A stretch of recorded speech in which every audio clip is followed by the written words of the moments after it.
मनुष्यर मन तल आड़े थाए अव्यवसायत्मिका बुद्धि, किंतु जीए तार मन एवं चेतना को ऊर्ध्वमुखी करे, मन एवं चेतना को ऊर्ध्वमुखी करे, ता भितरे व्यवसायत्मिका बुद्धि। मन चेतना को ऊर्ध्वमुखी करी ऊपर को गले समाधि। समाधि शब्दर गोटे अर्थ होची समाहित धी, सम्यक धी। समाधि जोग साधना रे एक अनुभूति। परवर्ती श्लोक को जीवा। त्रैगुण्य विषया वेदा निस्त्रैगुण्यो भवार्जुन निर्द्वन्द्वो नित्य सत्त्वस्थो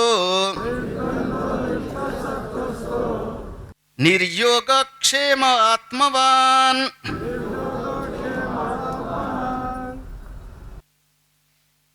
प्रथमे टिके वेद शब्द बुझीदवा।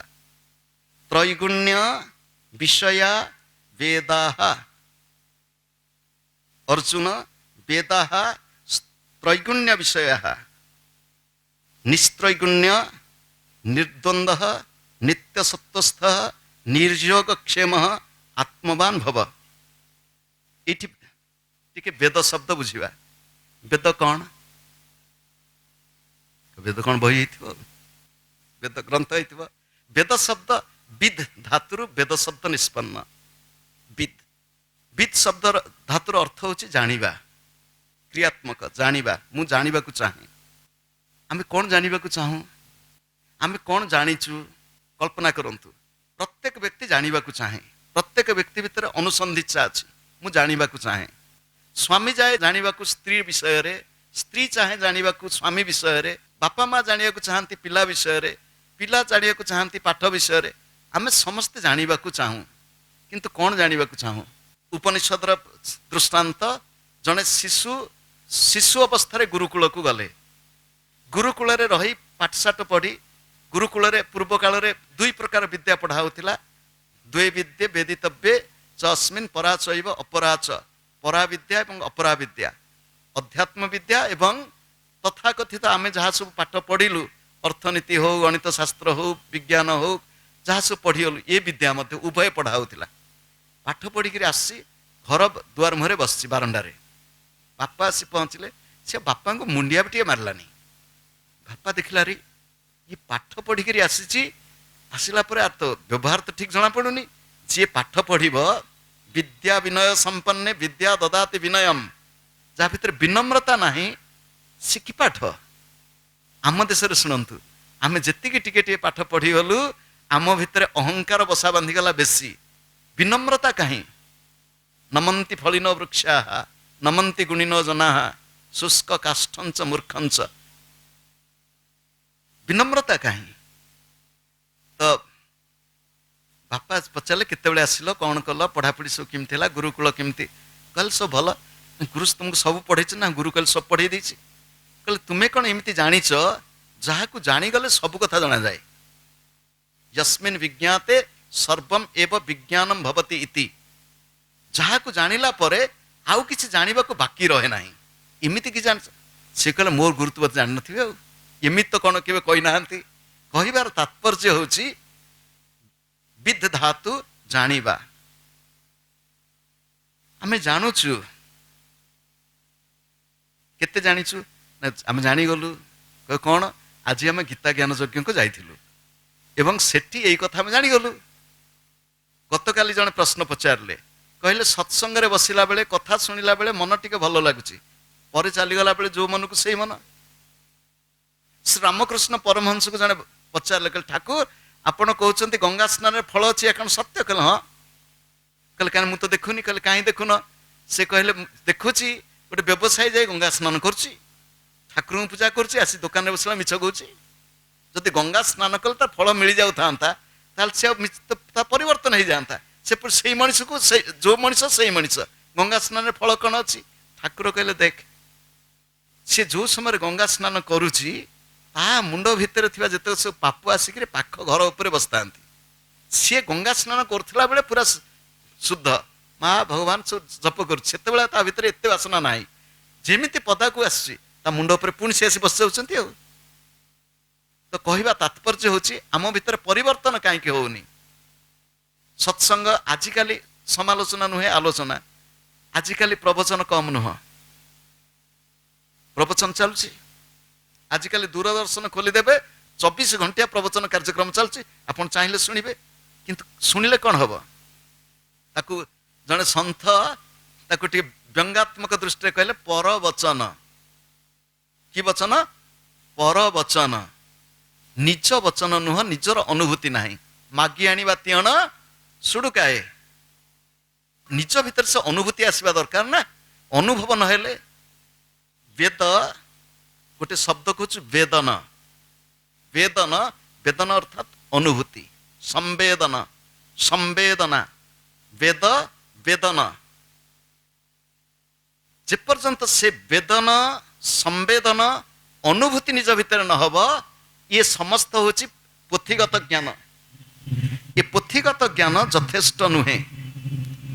पोथीगत ज्ञान जहाँ पूर्वर कहलु ये होची ब्रह्म विद्या, किंतु ताकू जोग साधना किंबा साधना द्वारा निजर हस्तामलकवत निज करतलगत अनुभूति को, अनुभूति जदि न हब हब केमिति?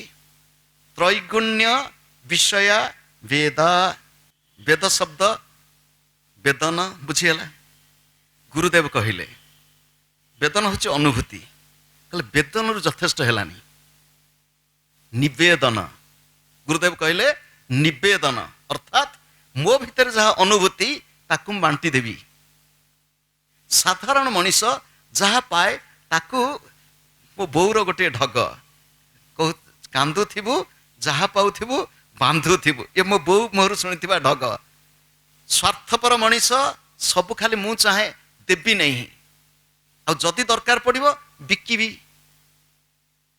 एठी तो मोर मन पड़ुची मोर शिक्षक बसचंती जहाँ पाखक मु जाइछि, से घर दुआर खोलिक मत पढ़ेइचंती, से तो कही ना तुम ट्यूशन हवा को आस। कहवा तात्पर्य होची तीनोटी वस्तु दान कराउथला। शुणंतु, तीनोटी वस्तु दान कराउथला प्राचीन काल रे।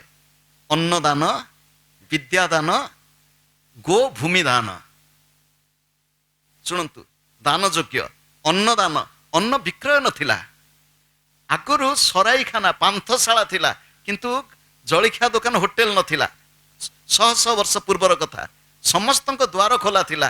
मो पिला दिने तो देखी मो बो जिते बड़े रोषेई कर सार अनै किए गोटे भाग्य जोगी भिकारी तो खाइक देवी, अर्थात खुआइबारे आनंद। गुरुदेव कहले वेद वेदन संवेदन निवेदन। निवेदन शब्द अर्थ होची बांटी देवी। नैवेद्य, निवेदन शब्द रु नैवेद्य, समस्त को बांटी देवी। गुरुदेव पुणी कहते कौन? जतई करिवे दान तत जाबे बेड़े, जेते दब सेते बढ़ी जीव। गुरुदेव कहते विद्या होची तो सही धन, दाने न अक्षयम जाति। विद्या होची सही धन, धन जेते दान करिवो से आउर सेतिक सेतिक बढ़ी बढ़िका जीव। आमे दान करिवा भूली गलु।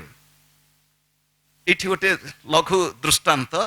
गोटे लोक थाए से सबु बेले खाली निए आ काहाको दिए नाही। जे जाऊ जाऊ जंगल रे खाल रे पड़ी पड़ला। आटे खाल गभीर थिला से उठी पारनी। डाक पकोची किए मटे साहाय्य करिवा आस। गोटे लोक जाई पहुंचला। पहुंची कहला कहला दे दे तो हाथ को दे, मैं हाथ को धरले मु उठे नेबी। से तो कहला हाथ को दे, से तो दे शब्दटा सुनी के से एमती ठिया हला। कौन से मते मागलाडी दे, से तो काहाको जीवन रे देइनी, से एमती ठिया हैछि। ठिया हवा देखी आर लोकटी भाबिला कहला ए लोकर, किंतु आर लोकटी बुद्धिमान थिला, ये काहाको बोधे देइनी। तेणु से दे बोली कहला बेलको से साहाय्य चाहूची। कहला मो हाथटा ने, जिमती ने कहिছে चापुड़ी धरला। अर्थात आमे समस्ते नबा को चाहू। किए जाने त्यागरे जो शांति, त्यागरे जो शांति, ये कथा किए जाने। एठी गोटे लघु कथा। लघु कथा होची बीरबल को पचारले अकबर, कहले बीरबल को समय सबुठु बेसी आनंद? कहले त्यागरे आनंद। कहले प्रमाण? कहले पाइखाना। कहले पाइखाना। कहले पाइखाना? कहले पाइखाना आनंद ना, से आनंद कोठी अछि? त्याग परा। सी कहले मु तो कथा बुझीपार परिहास करुच ये किसी आउ कहले ना दिने कौन कर शिखई देवे बीरबल बुद्धिमान थिले सी कौन कले जी रोषे करे ताकू कहले देख आज रोषे कला बेले यही जिनस टी मिसई दबु जो जिनस खाइले टिके पेट टिके कलकल कलकल कलकल हम 1 2 3 साड़ को हम तो सी खुआई देइछंती खुआई देला परे अकबर को बीरबल कहले आज जीवा डंगारे बुलिबा से नौकार बसई जमुनार नौका विहार एपटे अकबर पेट कलकल आरंभ है बीरबल चाल पलैबा एत चमत्कार दृश्य देखा ना चाल पलैबा सी कहना पाइखाना बाध्य करी करी जिते ये डेरी कर नहीं कूल छाड़िले किछ समय पर जो फेरी आसिला अकबर कहले ओह कि आनंद सी कहले से तो मुझे कहते से दिन त्यागरे आनंद कि साधारण मनुष्य जाने ना बांटिबारे आनंद साधारण मनुष्य जाने ना दबारे आनंद गुरुदेव कहले वेदनरु संवेदन निवेदन निवेदयामि च आत्मानं त्वं गति परमेश्वर निवेदयामि च आत्मानं मु निजक समर्पण कर दूची समर्पण नहेले हब कोठी लोक पचारती क्रियाजोग कौन लोक पचारती प्रश्न क्रियाजोग शुणु क्रियाजोगर परिभाषा जोग एक दर्शन जोग एक साधना प्रक्रिया जोग दर्शन ऋषि होचंती महर्षि पतंजलि कृत जोगसूत्र जोग दर्शन प्रामाणिक ग्रंथ से ग्रंथ रे 4टी पाद अच्छी समाधि पाद प्रथम पाद समाधि पाद द्वितीय पाद साधन पाद तृतीय पाद विभूति पाद चतुर्थ पाद कैवल्य पाद प्रथम समाधि अर्थात लक्ष्य स्थिर करनी जीवन लक्ष्य स्थिर कर द्वितीय पाद साधन जदि लक्ष्य मोर स्थिर हो गला ताल लक्ष्य रे पहुँचवा पाई मोर कर्तव्य कौन से कर्तव्य पालन कर तृतीय पाद होची विभूति लक्ष्य पथरे आगेला बेले प्रतिबंधक कौन शुणु विभूति अर्थात ऐश्वर्य विभूति अर्थात ऐश्वर्य ऐश्वर्य प्रतिबंधक संत माने कहती साधक साधना कला बेले ता पाखु सिद्धि चली आसे आउ टिके प्रसिद्धि चली आसे आउ जे सिद्धि आउ प्रसिद्धि पछरे पड़ जाती से साधनारु विच्युति तांकर घटे से महर्षि पतंजलि कहते प्रतिबंधक होची विभूति आ जे प्रतिबंधक अतिक्रम करिगला कैवल्य केवलत्व आत्म उपलब्धि ब्रह्म ज्ञान जीवनर लक्ष्य स्थिर महर्षि पतंजलि जोग सूत्र रे कौन सी जोग विषय आजिकल सब केते प्रकार जोग कौन सी जोग विषय जोग ना नहीं नाहंती केवल गोटे मात्र जोगर ना नहीं चंती से जोगर ना होची क्रिया जोग गोटे मात्र एवं थरिए साधन पादर प्रथम सूत्र तपः स्वाध्याय ईश्वर प्रणिधानानि क्रिया योग अन्य कौन सी जोगर ना नहीं नाहंती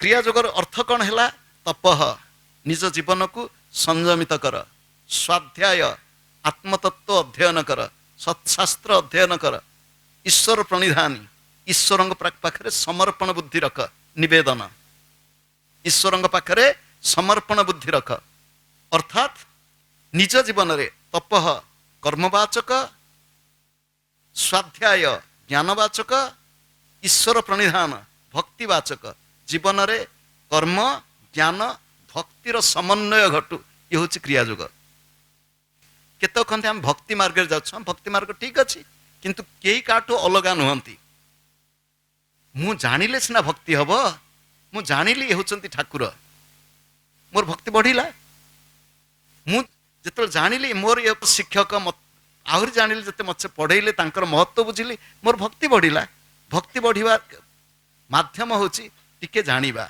ज्ञान नहले भक्ति हुए नाही कर्म ज्ञान भक्ति त्रैगुण्य विषया वेदाः समस्त वेद आमर जिते सब वेद शब्दर अर्थ होची अनुभूति वेद शब्दर अर्थ होची ज्ञान एठी वेदाः बहुवचन शब्दर अर्थ होची आमर अनेक अनुभूति अनेक ज्ञान किंतु लौकिक अर्थ रे वेदाः ऋक् यजु साम अथर्व ये चारि वेद ऋକ୍ यजु साम अथर्व चारि वेद सेथिपाई कुहाइछि होछि वेद त्रैगुण्य विषया वेदाः एठी ऋक् यजु साम अथर्वर परिभाषा गुरुदेव कहिसंती शुणंतु ऋक् शब्दर अर्थ होछि मुहरु बाहारुथिबा वाक्य ऋक् शब्दर अर्थ होछि ऋचा मुहरु बाहारुथिबा वाक्य आमे दिन राति कथा कहूछु ए कथा अन्यर आत्म उन्नति पाई निजर आत्मविकास पाई निज भितर ज्ञान शक्तिर स्फुरण पाई ना ए विद्या होछि अन्य को ए बाणी वाक्य अन्य को कष्ट दबा पाई आमे दिन राति कथा कहूछु ए कथा गुरुदेव कहंती ए कथार मूल्य कौन अछि कुकुर जेमिति भाउ भाउ भाउ भाउ ए गुरुदेवଙ୍କ भाषा सेई भले आमे how how how how a कथा होछु तर मूल्य कौन अछि गुरुदेवଙ୍କୁ संतानवत भल पाउथिबा माँ आनंदमयी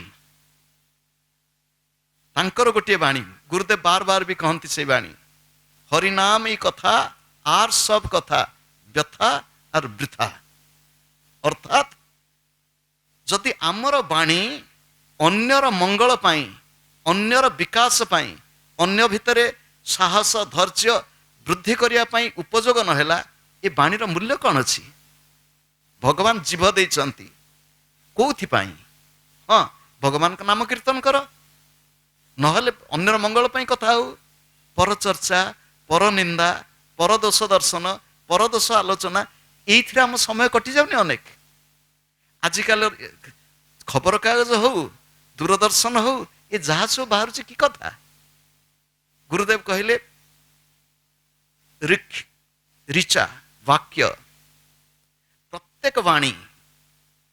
प्रत्येक वाणी गुरुदेव कहते से सरस्वती मंत्र सामे बसतु जिह्वायाम वीणा पुस्तक धारिणी हे माँ सरस्वती तुम्हें मो जिह्वारे था किभली था वीणा पुस्तक धारिणी अर्थात मो मुहरु बाहर थिबा प्रत्येक वाणी पुस्तक अर्थात ज्ञानमूलक हो वीणा अर्थात अन्यर मंगलकारी भल शुभिब ता अर्थ न अनेक बेले बेले टिके कड़ा शब्द जमती रोषे बास टिके लंका थिबो बेले बेले टिके दरकार हुए जहा हो ऋक् आमे कथा कहिलु अन्य जने कथा कहिले ऋक् यजु यजु शब्द युज शब्द रु मिसिब उदाहरण स्वरूप आमे किछि कथा कहिलु आपण सुनिले आपणकर भाव राज्य रे से शब्द से भाव किछि विचार सृष्टि कला ये होछि मिलन युज मिलिबा साम साम शब्द अर्थ होछि साम्यता चंचलता दूर करदेला ज्ञानर अनुभूति टिके आनिला निज भितरे साम्य भाव आनिला असमानता दूर हैला अर्थात शुणन्तु साम्यवादर महान वार्ता होछि ईशोपनिषदर प्रथम मंत्र ईशावास्यम इदगम सर्वम यत्किंच जगत्याम जगत तेन त्यक्तेन भुंजितः मा गृधः कस्य धनम ईशोपनिषदर प्रथम मंत्र ताकु जे अनुभव करिनब ना ईशावास्यम इदगम सर्वम सबुठी तांकरी प्रकाश मु जहां को खोजुची दरिद्र भितरे एठी उपनिषदर मंत्र आचार्य शिष्य को कहउचंती मातृदेव भव पितृदेव भव आचार्य देवो भव माँ को बापा को गुरु को देवता रूप में ज्ञान कर से समय विवेकानंद जोड़ी देउछन ता सहित मूर्ख देवो भव दरिद्र देवो भव से कहले ए ज्ञान की मूल्य जदि आमर ज्ञान गोटे दरिद्र अर्थात कष्ट पाउथिब आर्थिक कष्ट रोगरे सढ़ुथिब किंबा निरक्षर मूर्ख काम न लगे ये ज्ञानर की मूल्य अच्छी ए कथा को देखी आचार्य विनोबा आउर जोड़ी देले ता धेरे शिष्य देव भव गुरु शिष्य को देवता भली ज्ञान करिव परस्पर देव भव आचार्य विनोबांकर वाणी आमे परस्पर अर्थात मो पाखे जहाँ बांटी देवी तुमको तुम पाखे जहाँ बांटी दब बांटी कुंटिकी खाइबा ईशावास्यम इदगम सर्वम यत्किंच जगत्याम जगत सामान्य छोट फूल भितर भी सी ସବୁଠି ସିଏ। ତେଣୁ ମୁଁ ଯଦି ଭଗବାନଙ୍କୁ ଆରାଧନା କରୁଛି, ଭଲ ପାଉଛି, ସମସ୍ତଙ୍କୁ ଭଲ ପାଇବାକୁ ବାଧ୍ୟ। ଏ ସମସ୍ତଙ୍କୁ ଯେଉଁ ଭଲ ପାଇବା, ଏ ଭଲ ପାଇବା ସୀମିତ ନୁହଁ ଗୋଟିଏ ଭୂଖଣ୍ଡ ମଧ୍ୟରେ। ମୋର ଗୁରୁଦେବଙ୍କର ସନ୍ନ୍ୟାସ ଗୁରୁ ଭାରତୀ କୃଷ୍ଣଙ୍କର ବାଣୀ, ତତ୍କାଳୀନ ଜଗଦ୍ଗୁରୁ ଭାରତୀ କୃଷ୍ଣ ତୀର୍ଥ କହୁଛନ୍ତି, ମୁଁ ଜଗଦ୍ଗୁରୁ। ଶୁଣନ୍ତୁ ତାଙ୍କର ବାଣୀ, ମୁଁ ଜଗଦ୍ଗୁରୁ, ମୁଁ ଜଗତର ମଙ୍ଗଳ ଚାହେଁ। ମୁସଲମାନ ବା ଖ୍ରୀଷ୍ଟିଆନ ସେମାନେ ମୋର କଥା ମାନନ୍ତୁ ବା ନ ମାନନ୍ତୁ, ମୁଁ ସେମାନଙ୍କର ମଙ୍ଗଳ ଚାହେଁ, ସେମାନଙ୍କର ଉନ୍ନତି ଚାହେଁ।